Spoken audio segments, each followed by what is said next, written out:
All right, we got this big box over here to open up, so let's see what's inside here. All right.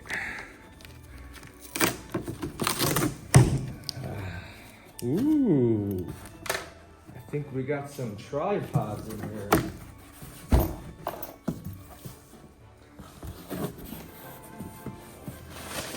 Yep.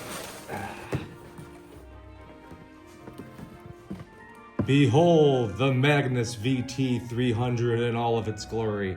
What I like about this brand here, the Magnus, it comes highly rated, and I've heard good things about it from people in the industry.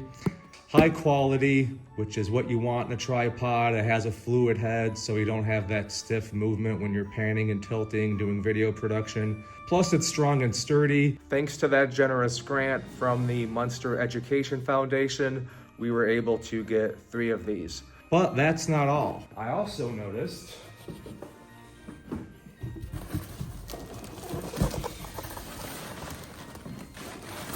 we have this Neewear lighting kit as well. Tune in next time and we'll see what's in those other boxes. Thank you again for watching, and thanks again to the Munster Education Foundation for their generous $6,000 grant for our video production equipment.